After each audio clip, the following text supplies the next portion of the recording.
let me make the decision. Why, Mama? I mean, I love him, but he's not my father. Because I need help. Because I don't know it's not the right thing to do. Because I say so, that's why. Well, Eugene M. Jerome of New York has one vote for yes.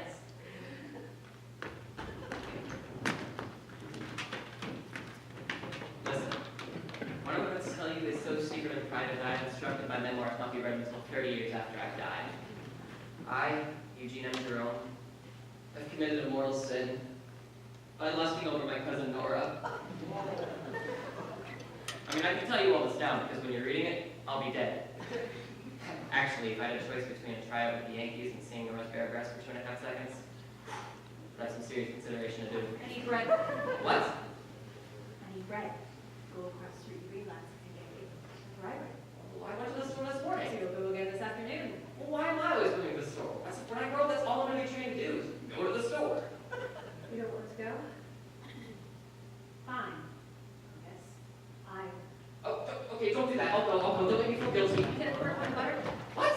I bought a quarter pound of butter this morning. So you buy a quarter pound of butter again this afternoon. Why don't you just buy a half pound at a time? Suppose the house burned down this afternoon? What would I be doing with an extra quarter pound of butter? I swear, if my mother taught logic in high school, this would be one great country.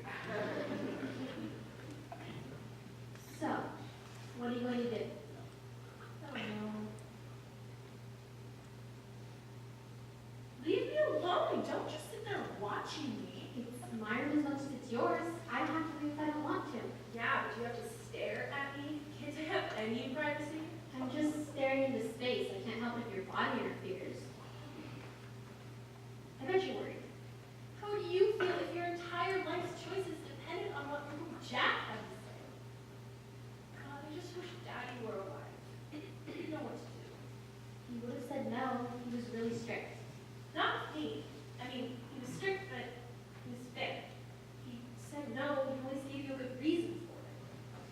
Should have just called him up somewhere and asked him what to do. 1 3-minute phone call to heaven is all I ask. Ask Mom. She talks to him every night.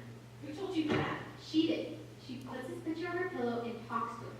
Then she pulls the blanket halfway up the picture and goes to sleep. Does not. Does too. Last year when I had the fever, I slept in bed with the both of them. In the middle of the night, the picture fell on my face and it cut my nose. It's weird. She never told me that. I don't remember him much anymore. I used to remember him really well, but now he disappears a little bit more every day. Thank God. He's so handsome. Always dressed so dapper. His shoes always shine. I used to say he was like a movie star. Like Gary Cooper, only very short. Mostly, I remember his pockets. His pockets? When I was around 6 or 7, Daddy always brought me home these little gifts, like a Hershey or a top. Tell me to come fetch it from his coat pocket. So, run over to Mom's closet, stick my hand in, and it felt as big as a tent. Just wanted to climb in there and go to bed. He always had the most terrific things in there, like juicy fruit gum, spearmint lifesavers, old bits of cellophane, crumpled up pieces of tobacco, movie stubs, paper clips, nickels, dimes, pennies, quarters, and those gray suede gloves that he wore in the wintertime. With the stitch lines on the fingers. I remember. After I found his coat in Mom's closet again, I stuck my hand in the pocket and everything was gone. Felt cold, dry clean, empty. Not when I knew he was really dead. God, I'm sick of living here. I'm tired of being a boarder. Listen, let's make a pact. The first one of us to get enough money isn't to spend any on herself. We're to save it up for a new house for you and me and Mama. So that means that we can't buy anything. No magazines, no lipstick, no nail polish, nothing. Is it a pact? What about movies? Movies too? Starting when? Starting tonight, starting right now. Can we start on Sunday? I want to see the Thin Man. Who's in it? William Powell and Myrtle Loy. Okay, start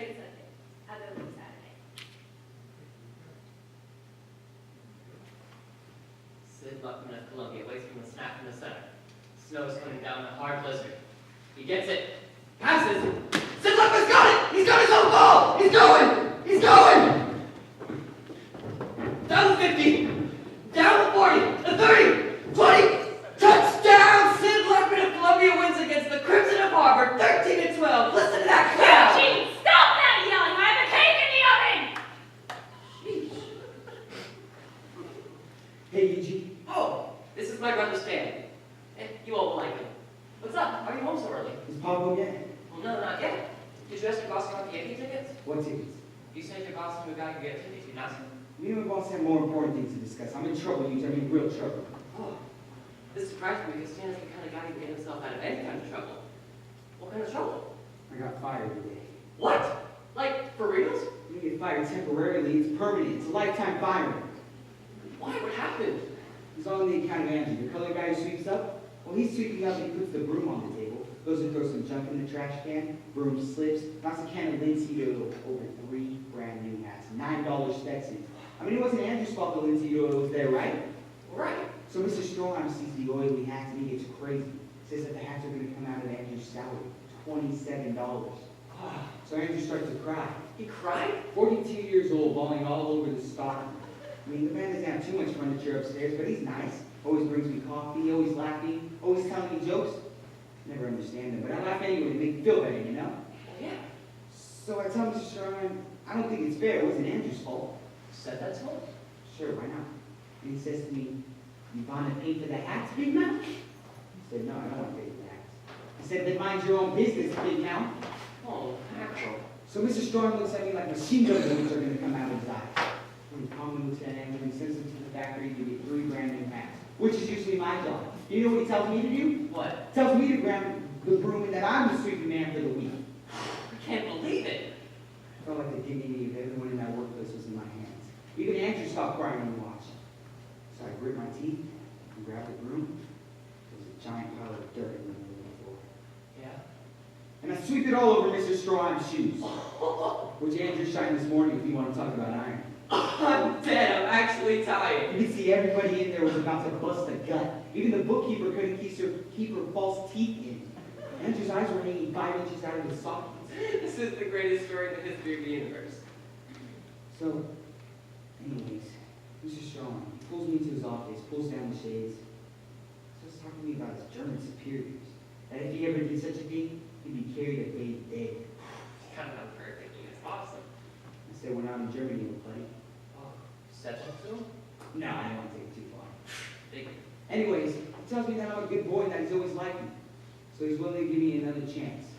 I have until tomorrow morning to write him an apology letter. Oh, man. I told him I wouldn't do it if Andrew still had to pay for the hats. He said that was between him and Andrew. So I said, I think about it. I grab my hat. Give him 10 minutes early.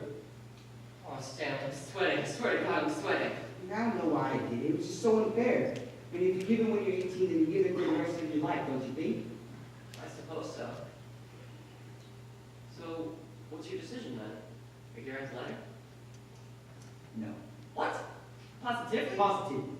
I still have to talk about it with Pa after dinner. But he always gave me this speech when I was younger about how you have to stand up what's right in this world. And always stand up for your principles. But what if he says write the letter? He won't. He'll leave that decision up to me. But what if he says, Stanley, you need to write that letter? We won't know that until after dinner, will we? All in all, it was shaping up to be one heck of a dinner. I'll say this though.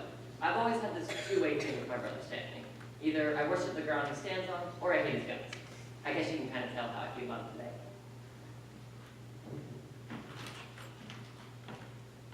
All day, he needs to bring home a loaf of bread. Graham Blanche is waiting for it. I was home half an hour ago. I was talking to Stan. Look, I got a letter from Rosalind Weiner. Her family moved out to Central Park West, remember? Why not? Her father was a gangster, her mother was the worst. I don't think this is hello. Nope, I was saving a big one up for Christmas. We don't have this. So take a nap. A hug too? When do I ever get a hug from you? Unless you did something wrong. You're too smart for me, Mom. I robbed a barbershop today. I thought we looked so tired. We didn't get enough sleep. Running around with that with your 200 girlfriends. 130, that's all I have, 130. How do you get any? I get my work done. And your boss doesn't take anything to you? Love being hired? No, I wouldn't. Oh, did you ask about Thursday? What's Thursday? But gave you on Thursdays, right? forgot. I'll ask him tomorrow. Oh, if it's any trouble, don't worry about it. The Greenblatt's can wait. Your boss is more important. No, Mom, that's not true. My boss isn't any more important than Mr. Greenblatt.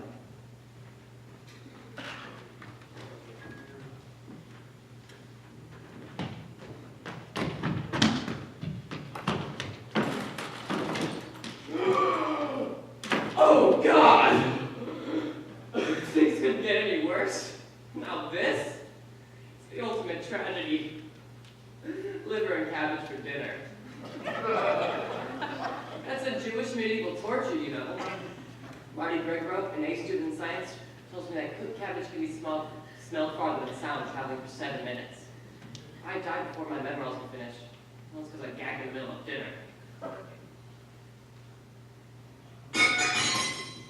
You all heard that too, right? I was standing right here. You're all witnesses. Watch, I'll get blamed for anything. No, Marty,